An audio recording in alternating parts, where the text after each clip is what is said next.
Okay. So, anong ibig sabihin? Okay. Sakto na 5. Okay. So, anong ibig sabihin nito? Ano ang gusto natin makuha dito? Malaman. Okay, dito sa topic na to.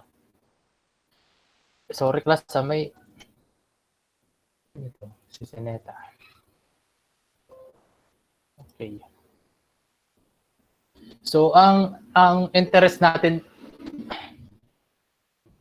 Okay, so may mapapasok pa. Okay, wala na siguro. Diretso na tayo.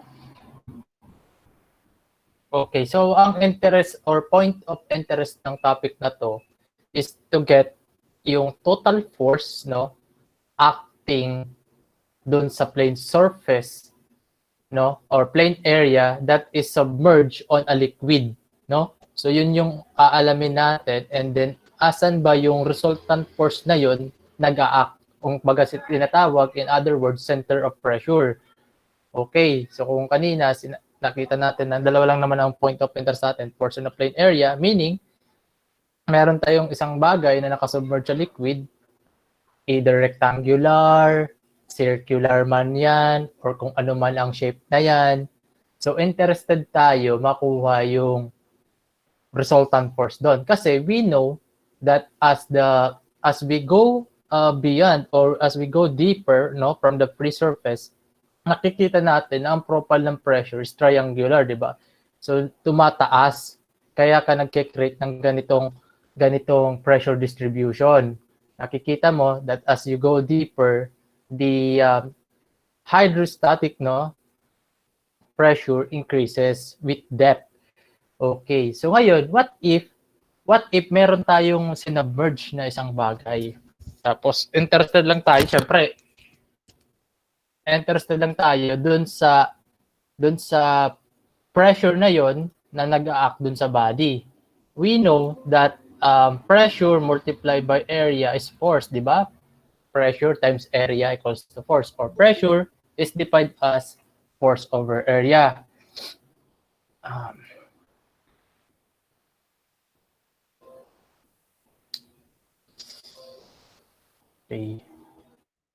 Okay, so for pressure is equal to force over area, right? So meron na tayong area na sinubmerge. Di nga lang natin alam kung circular yan, kung rectangular, or any shape. So, but on this topic to be discussed, no, meron tayong general form ng body at kukunin natin ano yung mag-generate tayo ng formula, no, in such a way that we can get, no, the total force in terms of this, yung mga nakikita nyo dito, yung mga parameters. Kunwari, di ko nalagyan to ng force up dito. Kunwari, you have the dimension of the shape, no? You have the dimension of the shape. Meron ka nitong mga depth. Kunwari, say, for this one, no? And the left side, no? So dito, pinapakita lang dito sa left side na in the first scenario, we have an object that is submerged in such a way na yung top edge niya is on the free surface, nandito. So naka-reflect yan dyan, ayan. So in this slide that I am showing, rectangular, no? Ito muna ang papakita natin. Sample lang, we try to understand anong ibig sabihin ng mga to. Ngayon, yung pressure distribution coming from M up to N, that is here, below here, yan yung N dito, no? So, nakikita mo na increases yung pressure. Yan, ang pressure distribution. Ganyan yung pressure distribution dito sa surface na to, no? Kumbaga, dapat sabi natin, ang pressure should be acting what? I mean, the force is acting what? Perpendicular to the area. And that forces, no, over the area is defined as the pressure. Okay? Kung makikita mo yan, marami yan ditong pressure yan dito over the area, no? So i-distribute mo yung force na yan, marami yan dyan. Force is distributed here, no?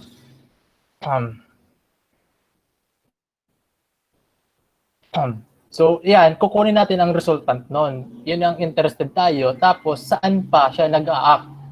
Saan ba yung location ng resultant force na yon? So So yun yung ano natin ngayon, interest, okay? Interest of study. Okay. So for this one, makikita nyo na ang centroid, kung rectangular to, so nasa kalahati siya, right? So ang centroid niya, from the free surface, since naglalay yung isang side niya dito sa free surface, so ang distance from the free surface doon sa centroid is hc, denoted as ganito. Height, itong si centroidal, no? Centroidal of the object, no? And another variable, h, sub p, ang ibig sabihin naman nito, class, ito yung location at which the resultant force, no? Kung asan yung location ng resultant force, nag-a-act dito sa plane surface na to or sa plane area na yan. Kung makikita nyo, class, na medyo may distance, no? So hindi sila natumbok. No? Bakit? Bakit, class? May be curious. Bakit kung mapapansin nyo, bakit naka-offset? Anong nakikita nyo unique? Anong nakikita nyo dito?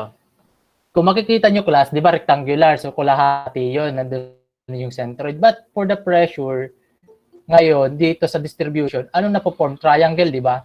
So kung triangle yan, actually, nag-act siya, 1/3, no? 1/3. 1/3 galing dito sa base. Pero kung galing ka dun sa vertex niya, that is 2/3. So, naka-offset siya ng ganun. So, hindi na yan explain dyan. Kumbaga, it is self-explanatory. Kumbaga, we are already done with definition, kumbaga kung saan nag-act yung mga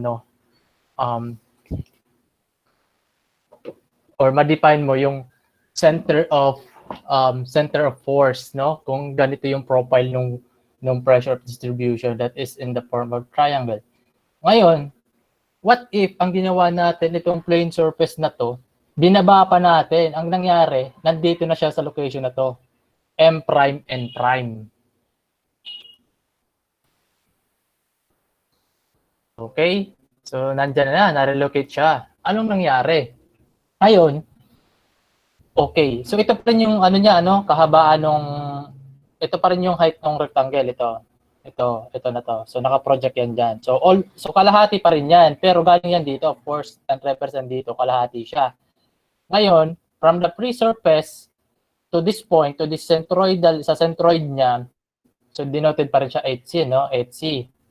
But, yung HP mo, center of pressure, medyo lumapit na, medyo natumbok niya, no? Lumapit na siya dito. Bakit? Ano naman ang nangyayari dito? As compared doon. Dito kasi, almost kasi, medyo exaggerated pa yung drawing. But for this one kasi, ang ibig sabihin lang nito, class, that the pressure distribution, okay, the pressure dyan, yung profile na to, is that almost uniform na sila in such a way na parang hindi na siya, kasi dito prism siya, prism. Tingnan mo yan, prism. Unlike dito, triangle. So kung dito, sabihin natin, prism siya, tingnan nyo, class, paano siya nag-equal dyan, parang almost. Try to put a line here, no? Ganyan. Pag ito, kung ano dito yung excess, ilagay mo dito sa kakulangan niya, you will form a rectangle, di ba? So, rectangle. So, ibig sabihin, almost parang ang pressure mo dito sa ilalim na, na siya, uniform. Uniform na. Unlike dito kasi at triangle, tingnan mo yung profile ng pressure coming from the free surface, acting on the here, on the dito. Itong side na to. Itong mga pressure na to, nag-act yan sa area, ha. Ito na yan. So, kumbaga, nakikita natin dito yung side. No? Na-appreciate nyo, class? Medyo papaganahin natin dito yung imagination. Okay? Naano nyo ba siya? Napapansin nyo ba? Na-figure out nyo ba? Hello? No, Hello? Na-figure out nyo ba? Ulitin ko, ha. Itong object na to, okay, itong object na to, itong side na to, ito yun yung nakikita natin dito. Kumbaga, side view, no? Okay, na-appreciate nyo? Side view siya, no? Ulitin ko. Ngayon, itong HC na to, ito yung centroid ng object. Okay? So, since for this one is rectangle, so half siya ng height, ng total height ng object, which is yung taas niyang height is lying on or touching the free surface. Okay. So, yan. So, half siya. So, denoted as HC. Ang ibig sabihin ng C, ito yung location niya at a point dito sa centroid. Okay.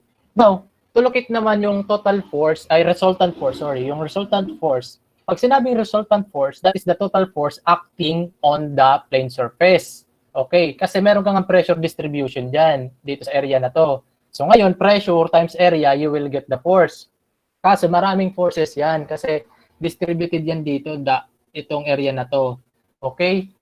So kukunin mo yung parang ilalamp mo siya, meaning yung maraming forces na yon, i-represent mo siya in just one force. Yun yung tinatawag na resultant force. Okay? So ngayon yung resultant force na yon, hahanapin natin yun dito kung saan siya nag-act. So basically dito makikita nyo triangle yung na-form niyang pressure distribution. So given that triangle yung na-form niya, so by judgment that we know na yung center of kung saan mag-a-act tong force na to, resultant force is just 1/3 galing dito sa base or 2/3 galing dito sa vertex niya. Okay? So basically yan yung representation. Kung makikita nyo, ito 1/2 siya, ito naman 2/3.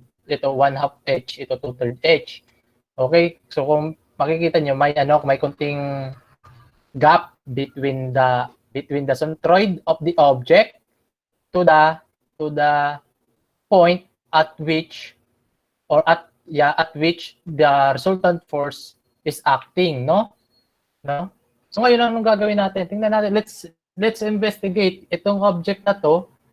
Ilalim pa natin. Okay. I-relocate natin siya or i-move. So ito na siya. Denoted as M prime. So ito yung top niya, M prime. Yung N niya, ito naman N prime kasi na-relocate. Just to represent lang na same object yan. Okay? Ngayon, ano na yung pressure distribution niya? Ganito na yung profile ng pressure niya. Kung makikita nyo, ilang side yan? 1, 2, 3, 4. So kung makikita nyo, parang they form tawag nun, anong tawag sa sa four side with ilang tong unequal side? 4. So ano bang tawag dito?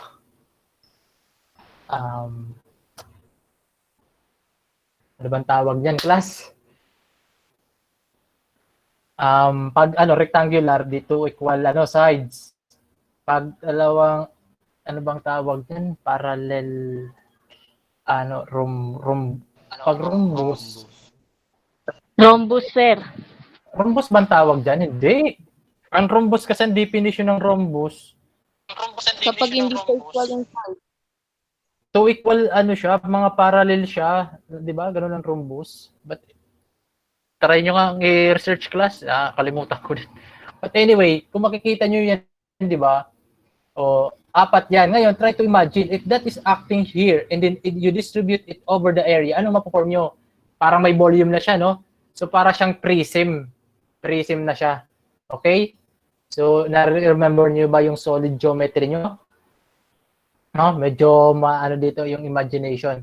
Now, anong nakita nyo dito?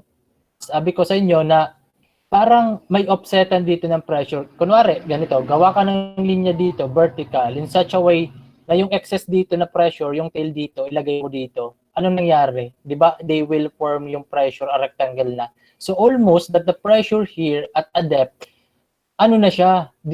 Uniform. So, kumbaga, parehas na yung tail niya. Kumbaga, ang ibig kong sabihin lang, class, that at this point or at this area, the object is experiencing almost uniform pressure distribution. Kumbaga, kung kaya't yung centroid ng object, centroid ng object, nandun din almost yung resultant force nag-a-act. Okay? Kasi nga, para na siyang rectangle eh. So, by that judgment, you expect that the resultant force is also acting on behalf of the height of the object. Okay? Okay? So, ganun yung ano natin dito, papaganahin yung investigation natin. Pero but ito, it will just enlighten us. Kumbaga, ganun yung ano, parang engineering judgment natin, no? So, gusto ko lang itong malinaw sa inyo. Dapat na-imagine nyo siya. No? Kaya nilagyan ko pa lang ganito kasi ito nga, para nakikita natin dito sa view na to, itong gilid na to, itong side na yan, nandyan siya. Kumbaga, pag naka-perpendicular siya sa atin, itong object na to, tapos itong mga arrow na to, mga pressure yan, okay?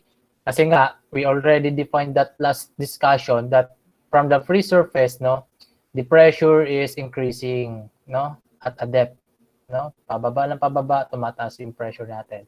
Or yung hydrostatic, no? Hydrostatic. Okay? Ngayon, i-derive natin, no? I-derive natin, no? Ang center of pressure, ito yung mga gusto nating malaman eh. Center of pressure, tapos yung total force. Yung unahin natin muna yung total force. How to get the total force in terms of the dimension of the object. Kunwari, may base yan. May dimension to base. Tapos meron tong height. Tapos meron din tong location. Kung ano siya, saan siya, kung gaano kalalim siya sinubmerge. Kunwari, ito yung top niya, di ba? Top surface niya ng object. Kunwari, ito nakalubog to at a certain height. Okay? Or at a certain depth. Ngayon, function siya ng ganon. Given lang yung mga ganon, makukompute natin yung mismong total force. Of course, that liquid was, tawag nito, it's also defined, no? So, dapat defined siya. Kasi, ang liquid, the liquids has its own, okay, has its own density, okay? So kung water yan, seawater yan, or oil yan, so alam naman natin yun, di ba? Okay? So yun lang naman ang ano natin dito, ang point of interest. So let's try now to investigate this particular concern. So ganun yung natin dito, analysis. So ang gagawin natin, commonly sa book, so yun yung guide natin, from book. Ang analysis should be like this. The area or the object is inclined, no? Ito yung assumption class. Kasi dun sa first slide, kung makikita nyo, yung body is a perfect, kumbaga rectangular siya, kumbaga very defined. What if lang siya, very yung general form siya, general form. We have this kind of body, irregular shape lang, okay? Irregular shape lang. Ngayon, naka-place siyang ganito, nakatagilid, naka-inclined siya at angle theta. Okay? At an angle theta from the free surface. Okay? So, at angle theta yan. Okay? Ngayon, hahanapin natin, okay? Hahanapin natin yung total force F. Itong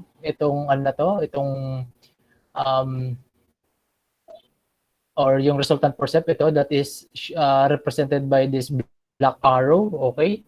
Ngayon, ang pressure distribution, no? Ang pressure distribution, kasi nga dapat, siya, perpendicular sa area. Kung naka-inclined siya, so ganyan yung pressure distribution niyan. Okay? So, ganyan yan. Ganyan yung profile niya. Okay? Ngayon, kukunin natin yung resultant force na yan. So, yan muna yung, natin, point of, area of interest. Okay? So, now, let this body has a centroid location at this point that is denoted as HC, no? So ayan, HC sa. Okay? Hello, sir. Hello, sir. Hello po. Okay, all right, sige, proceed tayo, ha. Tapos dito sa body na to, kukuha lang tayo ng element, horizontal strip. So ito yan, yung nakikita nyo itong horizontal strip na to, ayan, na may dash para pre-project ko lang siya ng red, tapos ito na siya. Kukuha lang tayo ng strip dyan. Okay, elementary, tawag na dyan. Tama, elementary part ng body, no? Yan. Okay, so dy yan, no? Ang thickness niya dy. Ngayon, ang kahabaan niya naman is x. So such that, no, ang area nitong particular horizontal strip na to is x dy, di ba? Kasi meron kang length, meron kang width. So that define also, kumbaga, that is a particular component, no? Component of this whole body. Now, if you integrate that from this point to this point, then you will get the total area. Kasi ito nakukuha mo dito is differential area pa lang yun, no? A particular area of this arbitrary an object, okay? Ngayon, submerge siya, okay? Naka-submerge siya sa ganitong itong location na tong strip na to is defined as naka-submerge siya sa Y na to, pero inclined ang basis, class, inclined. Kumbaga, kung ano yung angle of inclination niya, no? So, naka-define siyang, ayan, i-define natin siyang ganyan, no? So, that is at a distant Y, no? At angle, naka-angle siya, theta, no? So, yan yung i-define natin siya. Okay? Tapos, yung centroidal naman niya, that is in this orange portion. So, ito naman siya, so YC. Okay? And then, for the location naman ng resultant force, no? YP, ito naman siya. Ayan. So, sana, kaya inibebang kulay ko para mas makita. Okay?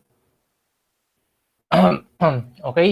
So, kaya tapos pinoproject ko pa siya ganyan, horizontal, para makita nyo ito, centroid niya, centroid ng object, ay center of pressure ng, center of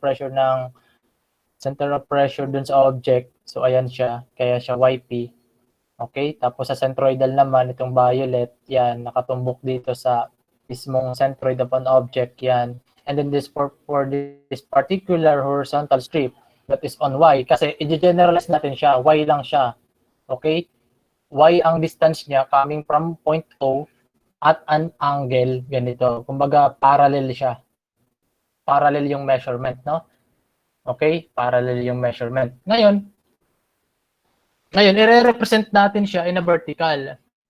What is this location ng horizontal strip na to? Kasi dito tayo mag-generate ng derivation.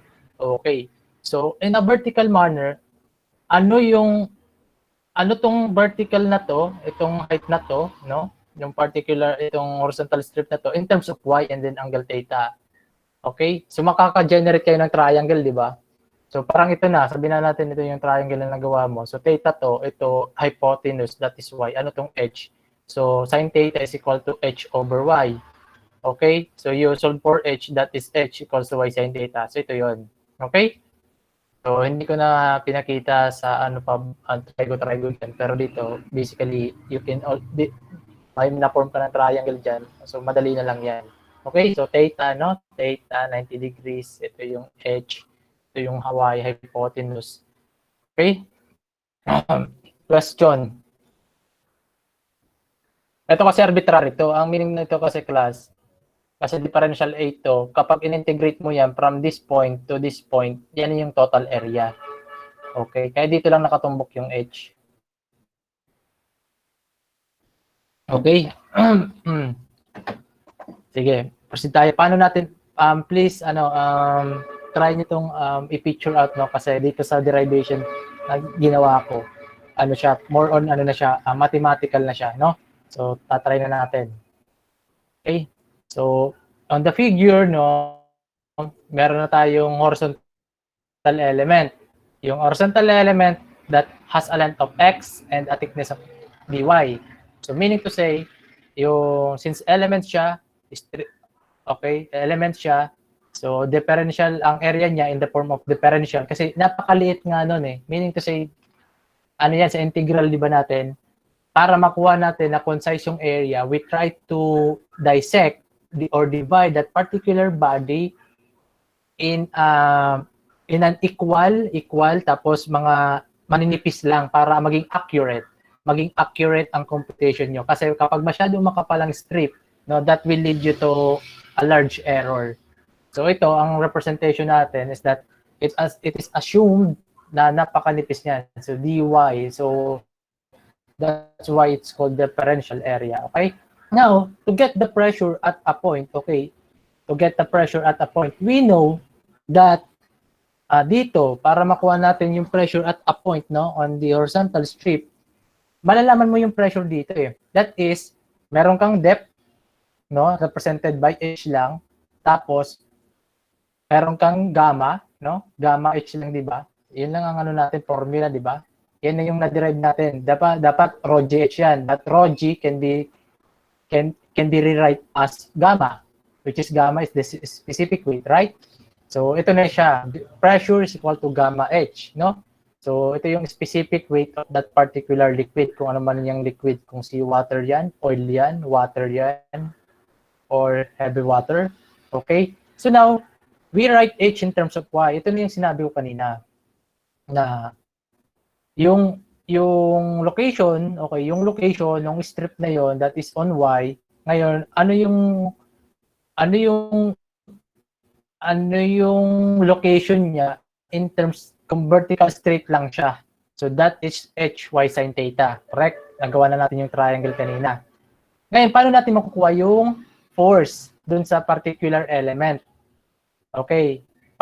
Ito element na naman ng mga basis. Kung differential area yan, okay, ang makuha din natin na force doon is differential force. So, maliit lang din na force. Okay? So, differential force or force equals to pressure times area. But for this one, since it is a differential form, so differential force equals to P, pressure, differential area. Correct? But pressure is what? Gamma H. So, we try to replace P here, gamma H. Okay? So, that's why dF is equal to gamma H differential area. Okay? Pero ano naman yung H in terms of Y? So ito naman siya, Y sin theta, di ba? So yung differential force mo is equal to gamma Y sin theta differential A. So you will have now this final form or line of equation. Ngayon, ito na yung sinasabi ko.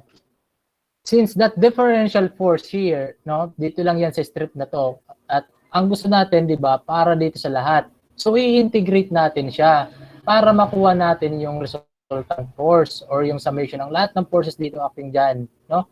Makukuha natin yung, pag sinamate natin yan, yan yung total o yung resultant, di ba? Ganun yung definition ng integral, di ba? So, mag-introduce ka muna ng strip, tapos saka mo integrate. Di ba? Para may ganito kang limit, from higher limit to lower limit, di ba? Correct? Hello, class? Yes, sir. Okay? Okay? Kasi ito, papatakbuhin natin yan. Kasi ito, generalized form to class. I remember nyo palagi yung integral nyo. This is just a representation. Ito, edit ko na lang. Ilagay ko na lang siya dito, yung h na yan, para dito yung mat dito. Ito is a general representation just for us to understand, no? So, ito kasi i-evaluate natin here. From this point to this point, so makukuha mo yung total area, total force, so proceeding here, no? Balik tayo dito. Para makuha na natin yung resultant, i-integrate na natin siya. Okay, by introducing an integral sign. Ayan na. So, naglagay na tayo ng integral sign. Integral sign. Take note. Ano yung mga constant dito? So, gamma, sin theta, we can take out this because wala naman sinabi na function to nung any dito variable in terms of y. Di ba? Hindi naman. So, we can take out that of, we can move it outside the integral sign. Kaya yan. So, yung df, pag in-integrate mo, is f na lang, di ba? So, you left with the integral of y differential area. Bakit kanina yung y hindi pwedeng ilabas? Bakit? Kasi yung dA mo is a function of y. Ayan, no? Ano to? X dy, di ba? Di ba? X dy. So, but before that, hindi naman natin yan isa-substitute dito. Sinasabi lang natin na hindi pwedeng ilabas ang y kasi ang y may relation dito sa dA. Sila yung mga variable, no? Sila yung mga variable. So, kailangan dapat nasa loob siya ng integral sign. So, anong ibig sabihin nitong term na to? Integral of y dA. Ano bang ibig sabihin yan? Remember from your statics ba to? Statics. Yeah, sa static of rigid bodies, so, lalabas to. Kunwari, sa plane area, ang itong relation na to, makikita nyo to, if you are trying to solve for the center of mass ng object, no? Kukunin mo yung centroid niya. Okay? So, to define that centroid, okay, ganito yan. So, by arbitrary, so centroid, that, in terms of y, kunwari, nasa vertical tayo, yun yung gusto natin makuha. Kasi ang centroid of an object is defined by 2 points. Kasi 2D nga tayo, 2D, di ba? So kung may YC yan, meron din yan XC. Kaso nga lang, we are interested sa vertical kasi ang ano natin, ang area of interest natin or area of study is that we come from the free surface and then going down. So that is vertical, right? So that's why we are representing here Y. So YC, no? Okay, YC, integral ng differential area. Okay, so integrate natin yung total area times ng centroid equals to summation ng mga centroid ng mga differential area. Okay? So, di ba? So ano to? Yung ibig sabihin pala nito equals dito. Okay? Gets niyo ba? Na yung centroid ng total area, okay, yung centroid, ang ibig sabihin lang nito, yung centroid ng total area equals sa centroid ng mga differential area. Kaya YDA yan. Okay, ito kasi, sinamation mo yan, ibig sabihin ito yan, YC over A. Kaya ang translation ko yan sa Tagalog, gano'n. Yung centroid times mo ng total area, no, equals nung summation ng mga centroid ng mga element area, okay? So yan ang ibig sabihin yan. So such that this one, we can replace by this, YC over A na lang yan. Kaya, ito na yan. Gamma sin theta YC over A. Okay? Pero, ayaw natin ditong YC. Kasi nga, bakit? Nakatagilid eh. Ang gusto natin yung naka-vertical. Kung YC yan, ang katapat niya, HC din. Okay? Kasi sa centroid yan eh. Andito yan sa centroid. Kaso nga lang, naka-incline siya. Okay? So, gusto natin vertical. Okay, para mabilis masukat, vertical. Okay? So, denoted as H with a subscript of C. Kasi hanggang dito siya sa centroid ng particular object. Okay? So, kung ganun yon, so we can say that kanina, kung H is equal to Y sin theta, edi maglagay ka lang dito ng subscript C. YC sin theta. So, kung YC to, HC din to. Okay? Ganun lang yun. Similar triangle. Or ganyan lang. By ganyan din na judging, that is good. Ano din yan? That is engineering, ano din yan? Engineering judgment. Okay? So, ito na yan. So, papalitan natin itong YC. Itong YC sin theta in terms of HC. So, ayan na. So, nawala itong term na to. Yung HC sin theta. So, HC na lang siya. So that's why we came up with this unique formula that the total force, no, times the, ano bang tawag nito, HC or the height at a depth, no, at a depth,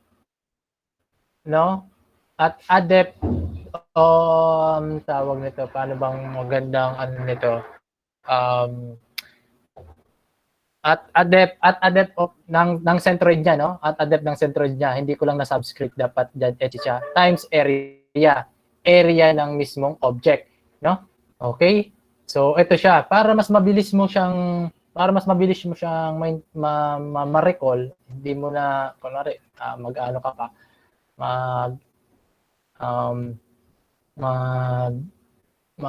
memorize. Okay, ito na lang yung statement. So the total force on any plane area, okay, the total force daw on any plane area submerged in a liquid is found by multiplying the specific weight of the liquid by the product of the area and then the depth of its centroid. Okay? Diba? So, napaka-complex ang mga pinagdaanan natin tapos dito lang tayo nag-arrive. Ang dali.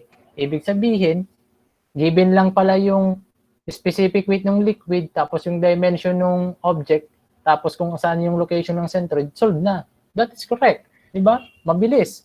Kasi kung dito, balik tayo dito, class. Kung rectangle yan, alam mo tong height kung saan siya nakasubmerge. Sabihin natin yan, 2 meters. Tapos itong height nitong rectangle is, sabihin natin, 1.5.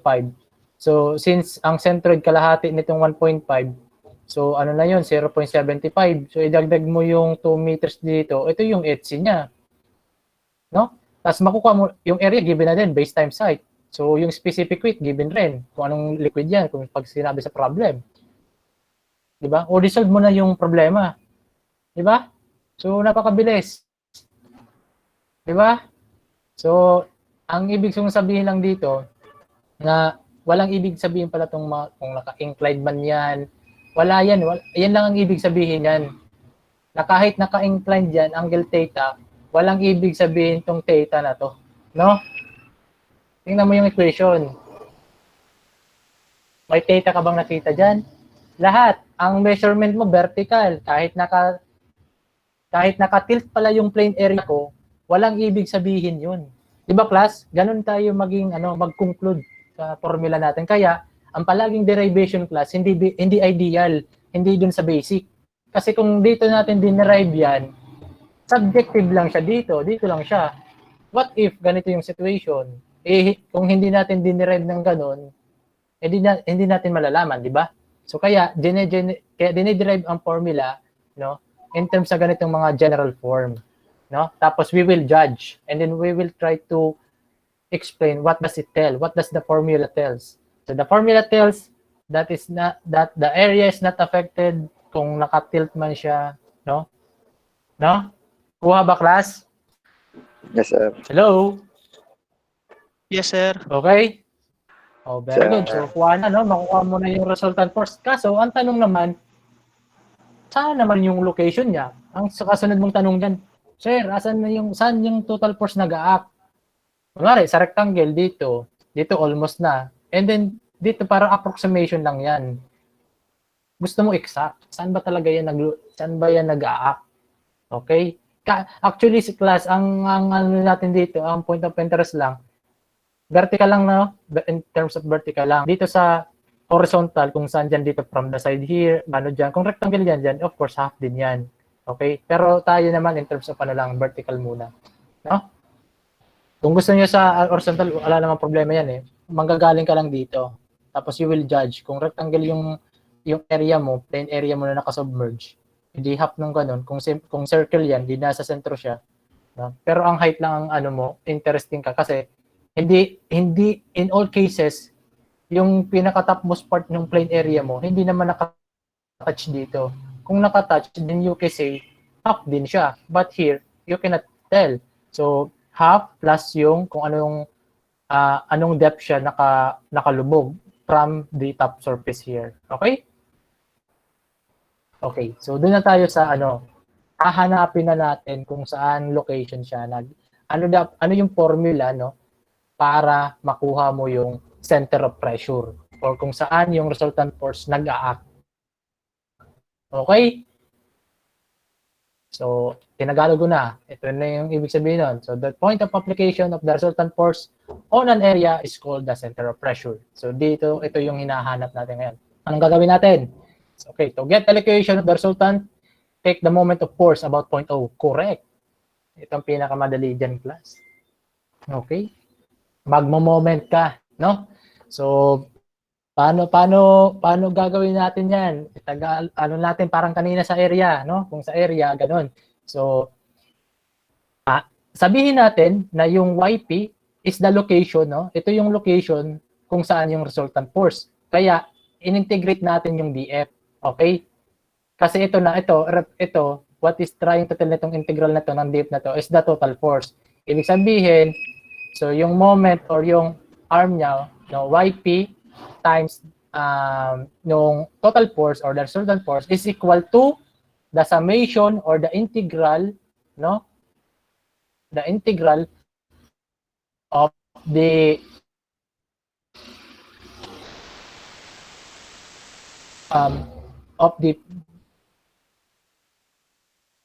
forces, no?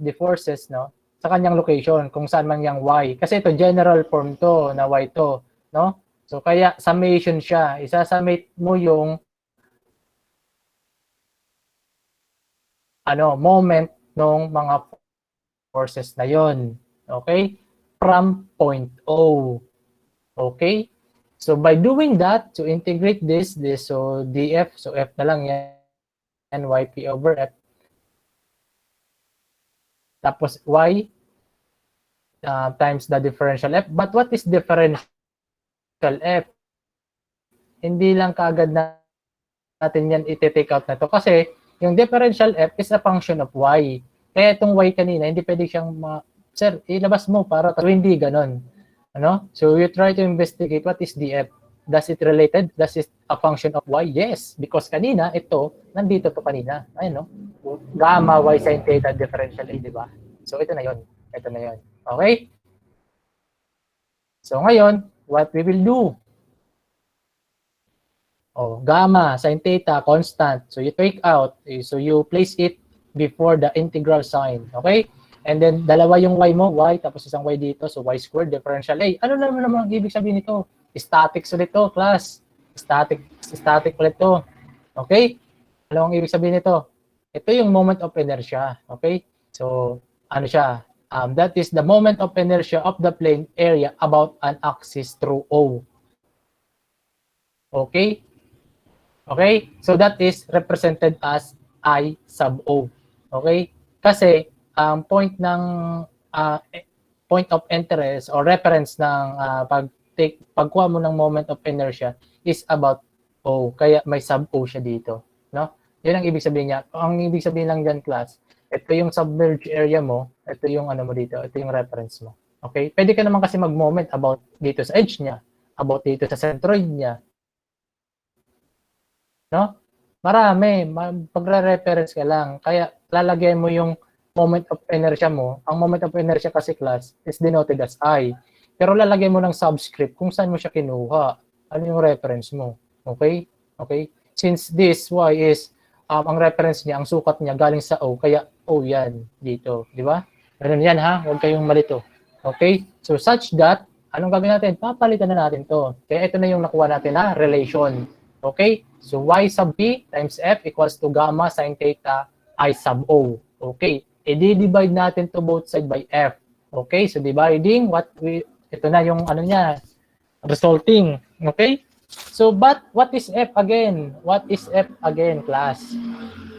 Ang gusto kasi natin dito, ang objective natin, matanggal tong sin theta na yan. Masabi natin, hindi rin siya function ng theta na yan. Wala siyang pakialam. Okay? Tatanggalin din natin yan. Paano natin nakuha tong f? Nandito ba siya kanina? Y gamma, y sin theta, yc? Hindi, di ba? Itong f na to. Saan ba yan nakuha natin? Ito. Ito yan. So, gamma sin theta yca. Okay? So, ngayon, anong mga common? Anong common sa numerator? Anong common sa denominator? Bakit ganito yung dinivide natin? Baka magtanong kayo, bakit yan sir ang pinag-divide mo? Okay? Balik tayo ulit. Kasi nga, ang gusto natin na, ang objective natin, class, is to get or to define the location of the center of pressure in terms of the given yung mga kaya mong ma-measure, no? Yung height ng centroid, since given palagi kasi vertical lang siya, kaya mong mapasukat yan. Tapos yung object, since in real life ang mga object naman natin circular, rectangular, so para mas mabilis ang buhay natin. Okay? Kaya doon natin dito siya ginagawa. Baka sabihin nyo, ba't kanina may binaksisar na red doon? Ba't hindi niya yun nilagay dyan? Huwag, kasi may matitira kang sin theta. Ito yung gusto natin ma-eliminate. Okay? Kahit anong naka-incline dyan, wala siyang pakialam. Okay? So that's why, when we simplify this one, no? So I sub O na lang siya, yca.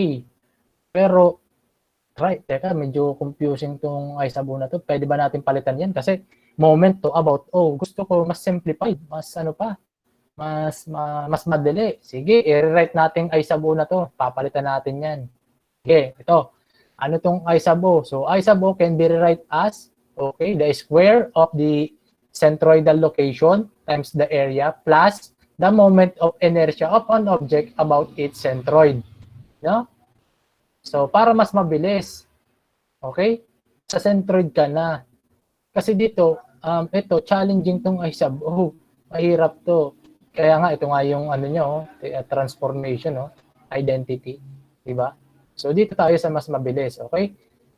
So, ito kasing YC na to, YC squared, try natin makikita, matatanggal lang yan. So, papalitan na natin yung I sub O dito, no, sa numerator. So, ito yon. So, Y sub C squared times area plus I sub C over y sub c times a. So distribute over the per term, no? Simplify natin per term. So dito anong tanggal? Dito. Anong natanggal class? So area cancel. So y sub c ka na lang natira plus I of c over yc times area. Okay? Question class. Sir. Question. Wala na ba kayong question?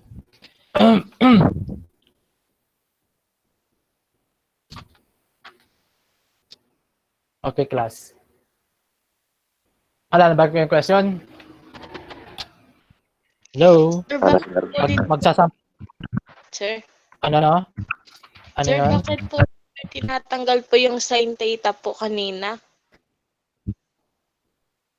Actually, yeah, yung sin theta, yun lang ang objective natin dito, no, na to simplify in terms of y of c. Kumbaga, dito sa object na to, kung ito yung mga given mo, kumbaga, itong theta, yeah, kung given naman yan, walang problema. Basta as long as, ito kasi pwede ka naman makapag-formulate. Ito, actually, final na sana ang ganitong formula. Ito sana, class, final na sana to. Medyo complicated pa to. Kasi ang f naman is not given, di ba? So, binigyan ka lang ng, sinubmerge lang yung area, no? At a certain depth. And then you can also, and f is just only after when you define na yung depth niya, kukunin mo yung pressure, total pressure, no? Ita-times mo sa area, so that you will get the resultant force, where this f, no, is defined as this. Ito yung para makuha mo yung resultant force. Ito yun.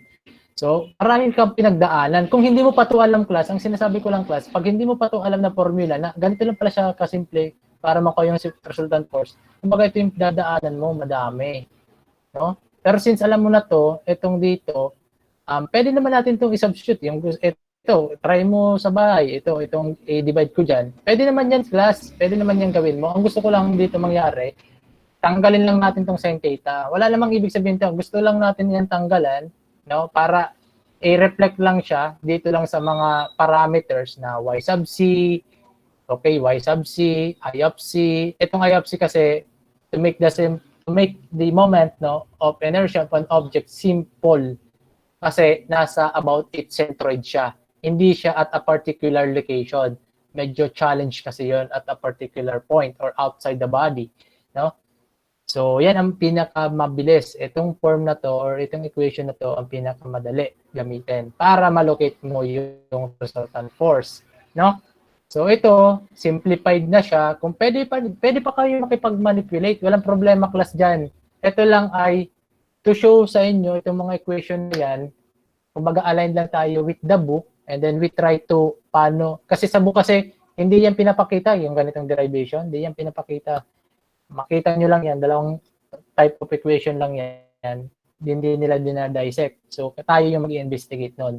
Then with the investigation, no, so actually you can have dito, okay na tong equation na to sa'yo kung kasi ang F, alam mo naman kaya ko naman makompute ang F Itong IO, kung sige, magaling naman ako dyan, alam ko naman yung paano yan computein about at certain point. Theta naman, kung given naman yan sa problem, okay. But in real life kasi ang iniisip natin in real life, no? In real life, sige, kung kaya naman niya ma-define na theta, wala namang problema. Ayan, sin theta, mabilis. Gamma, given palagi dito kung anong liquid. So, F, kuha mo na to, ganun sa previous problem, itong I sub O na to, ito lang yung challenge, yung I sub O. Okay? So, ito lang yung isa pang objective natin that we try to rewrite on the simplest form. Okay? On the simplest form. Ang pinaka-simplest is yung to take the moment of inertia about its centroid dito. About its centroid. Kasi yung kanina pinapakita is about at point O or about here, no? Ayun lang yun. Since ano siya, well, the angle is not naman siya, independent of the angle. Ayun. Okay? So para mas mabilis mo 'tong ma-familiarize, ito yung statement. So the center of pressure is the distance, no? So this is itong yung location ng resultant force. So this is the distance of the center of pressure from the axis where the plane or plane produced intersects the liquid is obtained by dividing of inertia of A about the surface axis by its static moment about the same axis. Wait. Ito tama ba yung na yan? Relation.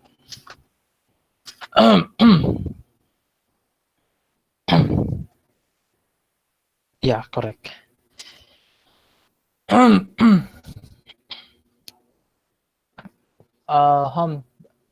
Ito, class, please disregard nito, kasi itong statement ng binasa ko is obtained by dividing, may addition tayo dito. So, dito lang siya. Ayun, na-copy paste ko nga. So, dito lang yan, class. Itong statement na to para dito. I-delete ko na lang kapag share ko na to sa inyo. Okay? So, tatanggalin ko to, another statement ang ilalagay ko dito. So, kung makikita nyo, no? So, napaka dali na lang. Lahat na lang direct substitution. Di ba? Direct substitution na lang siya.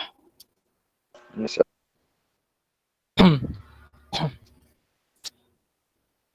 Okay, so mag-try tayo.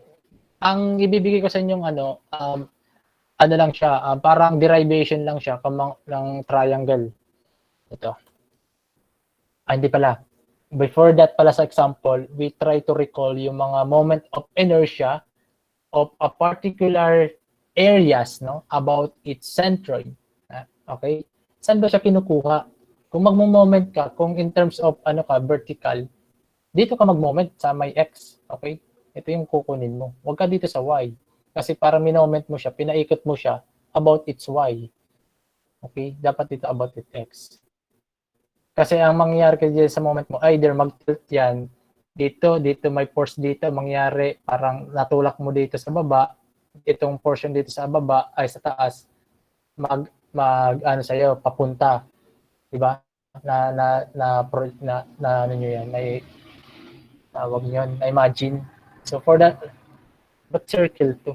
Triangle to Class. Tutuwa ng sarili ko. Triangle to for triangle. Ito naman So, generalized lang din siya ng form ng triangle. Hindi siya isosceles, hindi equilateral. Kumbaga, triangle or ang tawag nito, scalene triangle, no? General ng form ng triangle. So, anong yan? Given ang height. Okay, h, b, base. So, 1/2 base times height yan. So, saan nag-aak ang centroid yan? That is 1/3, no? From the base. Yan yung sinasabi ko, from the base. Paano pag dito? Since alam mo naman na h yan, di yan natitira galing dito sa vertex 2/3. 2/3 ng height. Okay, so I of x siya. So, about its centroid on the x. Kailangan lang sa x, sa x. About x is 1/36 bh cubed. So, how about for this? Tingnan mo yan, rectangle, semicircle. Hindi ko alam, pares ko naman ito nirenim kanina Minumulto ata ako dito. Anyway, so this is for the circle naman. So ang area niya, kung given yung radius of pi r squared, so about x, so 1/4 pi r to the 4th. So same naman siya kung about y, pero in terms of x lang tayo kasi nga on a vertical tayo naman Kasi nga ang force either nandito. Ang mangyayari niyan, pag minoment mo yung force, ano mangyayari? Itong portion dito sa below is from away sa'yo. Tapos ito naman sa taas is papunta palapit sa'yo. And then for the semicircle naman, so ito naman siya. So ang centroid niya, kung dito talagang nasa pinakagitna niya, kumbaga mag-create ka lang ng half, mag-create ka ng line, intersecting yung center. Sa horizontal naman, intersecting yung center, that is the centroid. But for the semicircle, you have the semicircle, vertical, put a line here. So nandun siya, di mo lang alam kung saan dito. So yun daw. So 4r over 3 pi siya. So from here, galing dito sa baba, 4r over 3 pi. So kung r yan, kung galing ka dito sa taas, di r minus 4r over 3 pi. Di ba? Ganun lang naman yan, algebra. Sige, example tayo. Meron daw triangle. Okay, class. May triangle. Meron siyang base, B. Meron siyang height, D. Ngayon, yung vertex niya, ito yung surface area or pre-surface. No? Ito yung surface, sabi natin surface area. Pre-surface or yung liquid surface. Okay? Ito yon. Ngayon, ang tinatanong sa atin, derive an expression for the depth to its center of pressure. No? So, derive an expression for the depth to its center of pressure. Ang hanapin daw natin is yung depth ng center of pressure, no, in terms of ng mga given na to. Itong B, itong D, no? Yung mga dimension niya yan. So, we know that kanina, kakaderive pa lang natin ito, na yung center of pressure is equal to the location of the centroid of an object, no? That is measured from the free surface, okay? Measured from the free surface, plus, okay, plus the moment of inertia of an object about its centroid over the location of the centroid, okay, from the free surface to the object times the area. Sige, by analogy, dito kasi sa pinagkunan ko, iniano ko lang siya, in-steeping tool. Kasi ito kasi yung given problem, hindi natin lalabagin. By analogy na lang tayo. So yung center of pressure that is denoted here sa problem, HCP. So yan, so YP equals to HCP. Yung sa center of naman niya, gravity, or yung sabi natin sa centroid, itong HCG. So ito siya. So YC equals to HCG equals to. Ngayon, kanina pa lang natin nalaman na from about its base, yung centroid niya about its base, from the base is 1/3 ng height. What is the height ng triangle? That is D. So kung 1/3 siya dito, kung galing sa free surface yung measurement natin, that is 2/3. Paano nangyari? So total height niya minus nung 1/3 D from the base. So para makuha mo itong distance na to, tama? Nakakuha ba? Algebra lang. Okay? So that's why you get 2/3 D, no? Ang ibig sabihin that the centroid of the triangle from the free surface to the centroid is 2/3 D. Kasi nga, yung vertex niya is touching on the free surface. Kaya 2/3 D lang siya. Okay? Anong area? Given yung base, given yung height niya, which is in the form of D. So 1/2 base times height. Okay? So ito na yun. And then, ano yung moment of inertia niya about its centroid on the horizontal? Dapat ang pukunin mo yung I of X. Okay? Huwag kayong magulan dun sa I of C. Dapat itong I of C na to, itong I, moment of inertia about its centroid, dapat measured to on the x-axis. Okay? On the horizontal. Kasi nga ang force mo, naka-act dito, perpendicular sa area, ang mangyayari sa ang objective mo lang, kung ang tilting ng object mo is vertical siya, na lang, parang kamay mo, vertical mo yung kamay mo, tapos i-tilt mo ng ganun. Tilt to the right, tilt to the left, ganun lang. Okay? Ganun siya.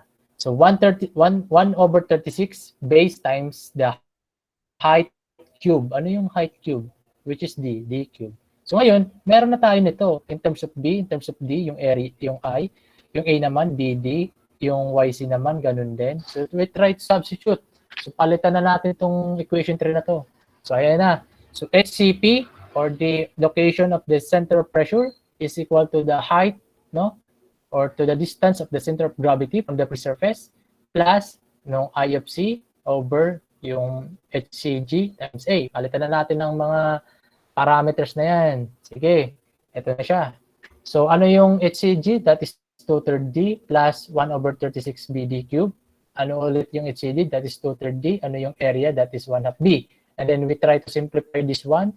So ano to? 2/3 times 1/2, that is cancel yung 2. So 1/3 na lang siya, BD squared, 1/36 BD cube. Further simplification of this, cancel yung B, cancel yung dalawang B dyan. Okay, kaya D over 12 na lang siya. Kasi ito 1/36, 1/3, so 36 divide by 3, so 12. So 12 siya. Okay, so simplify this one. So we get that the center of pressure of a triangle wherein the vertex is lying on the free surface is 3/4 D. No? So yan yung sagot, class. 3/4 D. Okay? Kaya kung bibigyan kayo sa mga board exam ng kanyo, tapos lalo na kung matalas pa ang pag-iisip nyo, hindi na kayo nag-formula. I mean, hindi na ganito yung minemorize nyo, ganito na lang. Matalas naman yung memory ko na, alam ko na yan. O, pabilisin na kasi sa board exam. O, ayan, alam ko na yan, 3/4 lang yan. Kung provided, itong formula na to, provided kung ang vertex nasa free surface. Class, are you with me, class? Yes, sir. Yes, Hello, sir. okay. Yes, sir. Yes, sir. Sige, paano naman kung ang triangle mo, sige, ilubog natin yan. Gusto ko, ayaw ko ng vertex na katouch sa surface. Sige, i-derive natin yun. Ito na siya. Example. Ito na yun. Ayan. Teka. Pang mali yung... Wait lang pa sa isi-switch ko lang yung slide. Hindi magkasunod. Ba't ganun? Hindi siya magkasunod. Ayan. Ayan na. Okay. So, ito na yung problem class. Nilubog lang natin siya. No? Nakita nyo? Nakalubog na siya ng A. Okay? Walang pinagbago. Yes, sir. Okay. Ngayon, syempre, ito yung liquid surface. Of course, yung HCG niya, hindi lang yung D, no? So, ang reference palagi dito sa free surface. So, summation siya ng A, tapos kunin mo to, no? Yan. Mamaya, susolve natin yan. Okay? So, ganyan yung problem na. Nakalubog na siya at a certain depth A. Okay? So, susunod natin yan. So, equation 3 ulit. So, ganun. So, YP, yung HCP, yung YC is equal to HCG. Ito yung representation niya dyan. Or, that is A, okay, A plus, nakuha na natin to, di ba? Ano to? Total D, di ba? So, A plus total D siya. Okay? So, yan yung measurement niya from the liquid surface. Okay? Kasi ang YC nga kanina, ang definition niya, di ba, galing sa free surface. Okay? Baka magkaano kayo, malito kayo. Okay. So, ano naman yung area niya? Okay, ganun pa rin naman. Triangle siya. So, 1/2 base times height, wherein yung height niya in terms of D. So, ganun pa rin naman yung moment of inertia niya in terms of, at its centroidal. So, 136B plus dapat dito. Hindi ko napalitan. D cube yan. Okay? So, ngayon, let's, So, tapos na tayo dito. Replace na natin to in terms ng ganito. Okay, so ito na yan. Then let's try to substitute in terms of A, D, and then the B. So HCG, we know that it is A plus 2/3 D plus yung I of C at is 1/36 BD cube over HCG, that is A plus 2/3 D, tapos area, 1/2 base times diameter.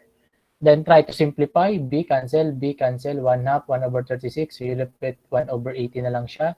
Yung D dito, cancel na to. So, ito matitira kang dalawa. So, D squared over A plus 2/3 D. And then, you cross-multiply lang naman yan kasi para magkaroon ka ng common denominator. So, try to simplify these two terms. So, we have arrived at this. Kasi ito, A 2/3 D times mo nito. So, A times A is squared. So, A times 2/3 D, that is 2/3 AD times 2, that is 4AD over 3. Tapos, square mo to, that is 4/9 D squared. Times 18 pa. Plus, itong numerator dito, D squared, all over ito. Ito yung common denominator mo. And then you try to this, have a common denominator. So, 9/9 yan, A squared plus 12AD plus 4D squared over 9. Okay? Times 18 dyan plus D squared. Now, distribute mo na.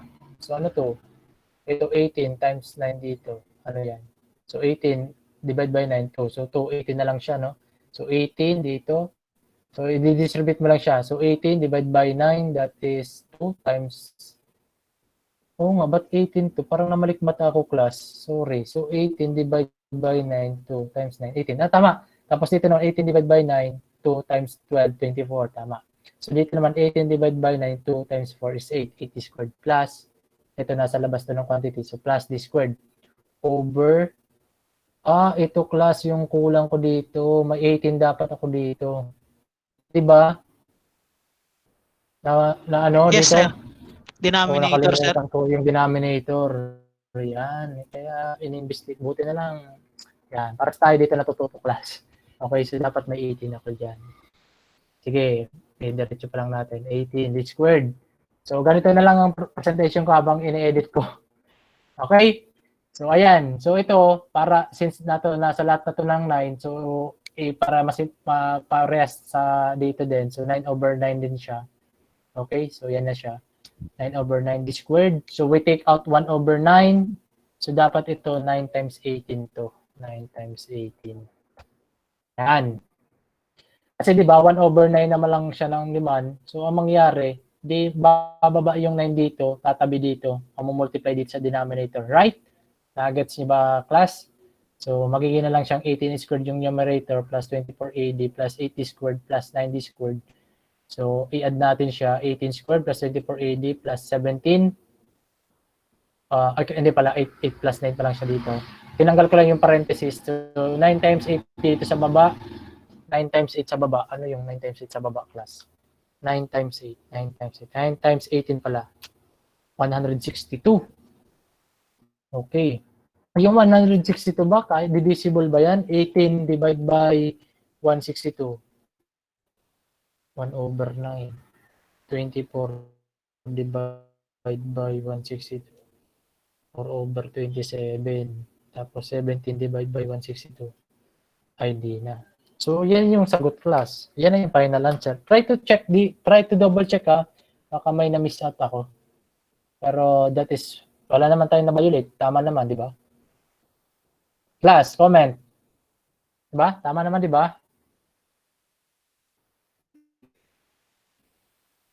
Wala kayong comment? Parang gutom na kayo. Teka, alas 6 na pala. Sobra na. Okay. Sir, tanong ko lang, sir, saan nakuha yung 9 over 9? Doon sa may 9 D over square? 9. Doon sa numerator, sir. Nakatabi ng D square. Dito. Yung kanina, sir. Ah, Ito, ito, yung ito, plus ito. 9 over 9. Opo, sir. O, kasi 1 lang naman siya, di ba? So, 9 over 9, di 1 lang naman yan. Okay, sir. Sige po. O, gusto lang natin siyang maging uniform with the other terms. Sige, Para sige po. we can add them, okay? Para we can add them. Sige po, sir. Salamat. Okay. So try to simplify this one. Try to double check this class, ha. I-upload ko na to para wala naman tayong mali, eh. Tama naman, eh. So try to double check this one. Medyo na ano ko dito. Pero tama siya, eh. Walang problema, oh. No? So yan, yung sagot. Ano pa ba yung na-correct natin dito? Wala na, eh. Tama naman lahat na. Ito yung i-delete ko tong ito. Kasi wala na siya. Okay. Okay, class. We're done na, class. Okay. Ngayon, maglalagay ko ng mga practice problems dito. So, mga 3 lang din ulit. Kumbaga, ito kanina, derivation lang. Kumbaga, bigyan natin ng application. Sige, may gate, parang may gate below the water. Sabihin natin yung gate in rectangular form, mga ganon. Mabilis lang yun, class. I-apply niya lang natin yung na-derive na natin, di ba? Tapos ano na lang yan, kunting-kunting algebra na lang, no? Titingnan niyo lang yung mga measurements niyo, no? So how it is defined, so how it is being measured, no? Ganun lang siya. Okay?